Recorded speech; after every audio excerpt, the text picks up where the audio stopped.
Halo, selamat siang teman-teman mahasiswa industri kreatif pariwisata.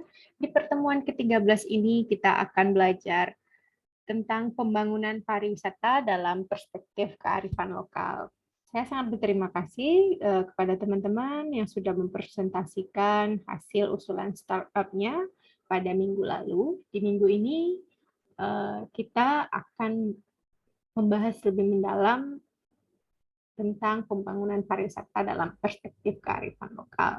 Saya berharap teman-teman dalam keadaan sehat walafiat dan tetap semangat ya mengikuti perkuliahan kita pada hari ini dalam bentuk belajar mandiri melalui video ini.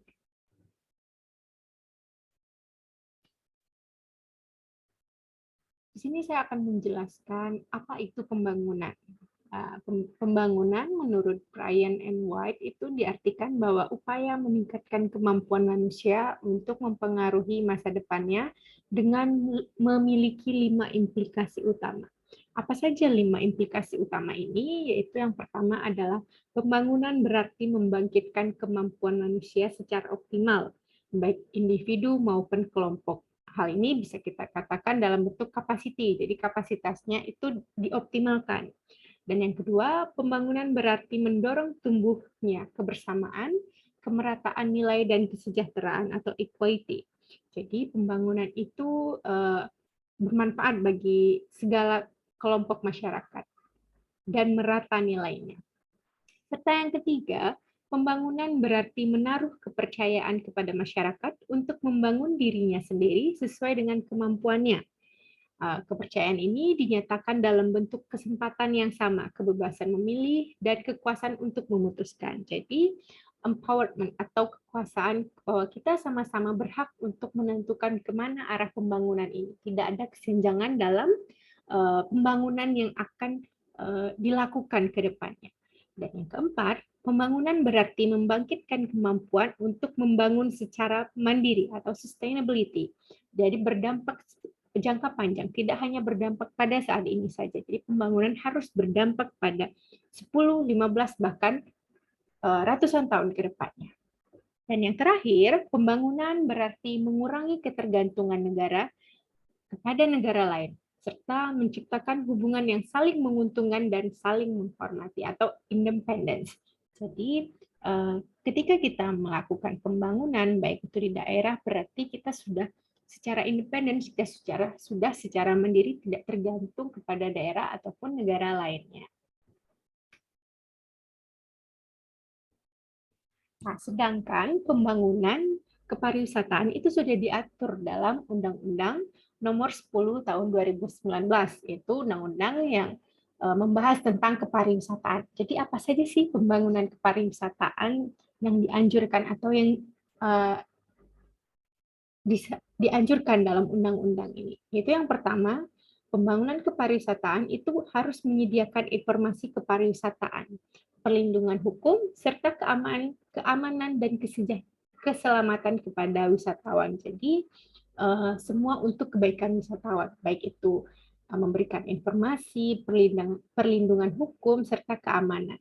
Serta yang kedua, menciptakan iklim yang kondusif untuk perkembangan usaha pariwisata yang meliputi terbukanya kesempatan yang sama dalam berusaha, memfasilitasi, dan memberikan kepastian hukum. Jadi, iklim yang kondusif ini harus seimbang antara semua golongan masyarakat. Jadi, semua golongan masyarakat di dalam pembangunan pariwisata itu memiliki kesempatan yang sama. Tidak ada pembedaan golongan A ataupun golongan B dalam pembangunan kepariwisataan. Yang ketiga, yaitu pembangunan kepariwisataan diharapkan bisa memelihara, mengembangkan, dan melestarikan aset nasional yang menjadi daya tarik wisata dan aset potensial yang belum tergali. Nah, hal ini biasanya berhubungan dengan wisata budaya, wisata sejarah, yang ke depan bisa terus dilestarikan. Serta pun kita bisa menggali potensi-potensi yang ada untuk kita kemas dalam bentuk destinasi wisata. Dan yang terakhir, pembangunan kepariwisataan itu bisa mengawasi, mengendalikan kegiatan kepariwisataan dalam rangka mencegah dan menanggulangi berbagai dampak negatif bagi masyarakat luas. Jadi pembangunan kepariwisataan itu harus berdampak positif bagi masyarakat. Nah, kenapa pembangunan itu penting di dalam industri pariwisata?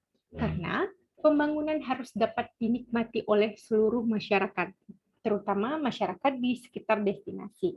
Pembangunan pariwisata hendaklah berkelanjutan sehingga dapat mensejahterakan masyarakat lokal. Serta pembangunan pariwisata sangat dipengaruhi oleh kesiapan satu destinasi di dalam meningkatkan jumlah kunjungan wisata. Oleh karena itu, kita sebagai pengelola atau teman-teman sebagai insan wisata harus mengotorisasi manajemen yang bisa mencakup keseluruhan fungsi pengelola terhadap elemen-elemen pembentukan suatu destinasi. Nah, di gambar ini, kalau teman-teman tahu, ini adalah Desa Werebo yang ada di NTT. Desa ini jaraknya cukup jauh ya dari kota, jadi untuk menjangkau ke desa ini, biasanya wisatawan harus berjalan kaki. Nah, di sini cukup unik. Justru tidak ada pembangunan pariwisata yang cukup pesat di sini. Bagaimana rumah adat ini sebelum ada pariwisata tetap seperti ini saja, tidak ada pembangunan gedung-gedung lainnya. Jadi pemerintah sudah memikirkan atau masyarakat setempat sudah memikirkan jika ada pembangunan suatu gedung atau apapun itu akan merusak eksistensi ataupun akan merusak kaidah-kaidah yang ada di daerah ini. Karena daerah ini yang ditonjolkan adalah rumah adatnya ini. Jadi kita nanti sebagai pengelola harus memikirkan apakah pembangunan yang akan kita lakukan ini berdampak positif atau tidak kepada masyarakat. Jadi harus ada kajian-kajian tertentu. Jadi di Desa Werebo ini tidaklah cocok untuk dibangun hotel bintang 5. Jadi desa ini haruslah alami seperti ini saja, karena memang inilah daya tarik dari Desa Werebo ini. Selanjutnya, bagaimana sih cara melakukan pembangunan kepariwisataan itu? Yang pertama kita harus mengetahui bagaimana pengembangan produk. Untuk mengembangkan produk destinasi, kita harus membelikan kualitas produk untuk destinasi itu sendiri yang memiliki ciri khas tersendiri dan dapat menarik kunjungan wisatawan. Seperti tadi, Desa Werebo itu adalah rumah adatnya, itulah daya tariknya ketika wisatawan berkunjung ke Desa Werebo. Begitu juga di sini teman-teman bisa lihat ini adalah rumah adat Toraja. Nah, dan inilah daya tarik yang ada. Inilah daya tarik yang harus disuguhkan kepada wisatawan jika berkunjung ke rumah adat di Toraja ini. Serta yang kedua, pengembangan pemasaran seperti promosi destinasi, penyediaan informasi kepariwisataan yang jelas dan efektif itu harus dilakukan. Jadi misalnya ketika wisatawan ingin berkunjung ke Werebo, wisatawan sudah mengetahui bahwasanya di sana ketika harus menginap, wisatawan akan living together bersama masyarakat di sana, akan tinggal bersama masyarakat di sana, tidak ada hotel, jadi wisatawan akan menginap bersama-sama masyarakat di sana dalam satu rumah yang sama. Itulah sudah promosi itulah yang harus gencar, yang harus diketahui oleh masyarakat, dan itu juga salah satu daya tarik yang menarik bagi wisatawan untuk berkunjung. Dan yang ketiga, pengembangan lingkungan seperti penyediaan infrastruktur dan pengembangan sumber daya manusia. Nah, kalau kasus-kasus tertentu, kita balik lagi ke Desa Werebo, penyediaan infrastruktur bukanlah infrastruktur yang berkembang pesat ya. Jadi ke sana wisatawan tetap harus hiking, berjalan kaki. Belum bisa mobil untuk mencapai puncak itu. Tapi masyarakat di sana sudah mengetahui bagaimana cara untuk sudah ada pengetahuan tentang hospitality-nya, bagaimana cara untuk menjamu tamu, apa yang harus dilakukan. Jadi pengembangan sumber daya manusianya sudah ada. Begitu juga ketika teman-teman ingin mengembangkan destinasi-destinasi wisata, khususnya destinasi wisata budaya yang memiliki keunikan, keunikan tersebutlah yang harus dipertahankan.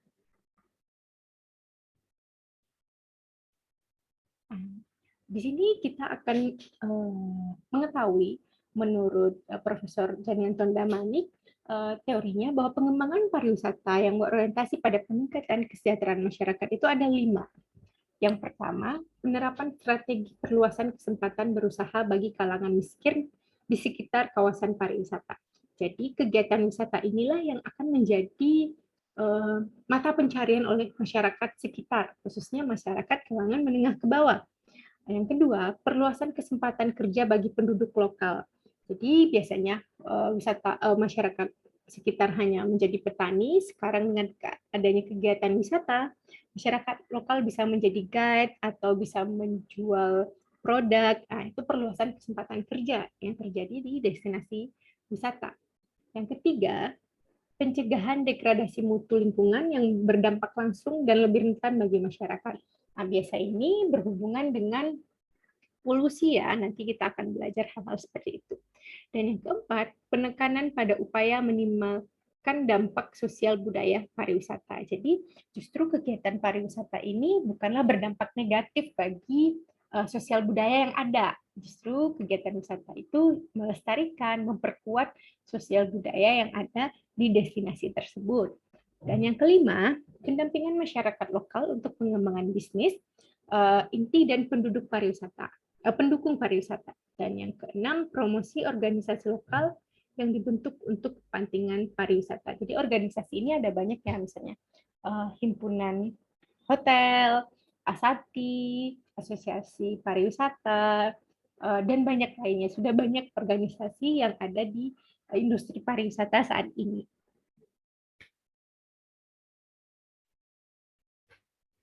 Kita sebagai pengelola destinasi pun juga bisa mengukur apa sih indikator model pembangunan pariwisata berkelanjutan dan berwawasan lingkungan dalam pembangunan kepariwisataan, karena kita sebagai pengelola atau pembuat produk dalam industri kreatif itu harus memikirkan bagaimana produk yang kita buat itu bisa sustainable dan bagaimana itu bisa ramah lingkungan. Jadi ada beberapa aspek yang bisa kita jadikan patokan. Yang pertama, aspek indikator lingkungan fisik, yaitu memerlukan pengamatan dan pengukuran secara periodik.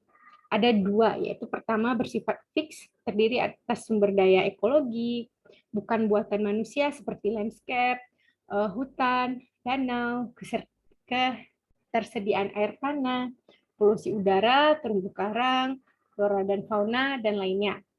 Serta yang kedua bersifat fleksibel, berupa buatan manusia seperti infrastruktur, transportasi, dan lainnya. Biasanya, indikator sumber daya alam yang bukan buatan manusia seperti hutan, danau, dan lain sebagainya ini, kita harus memiliki planning yang cukup panjang. Bagaimana danau ini ketika dikembangkan sebagai destinasi wisata harus berdampak positif pada lingkungan.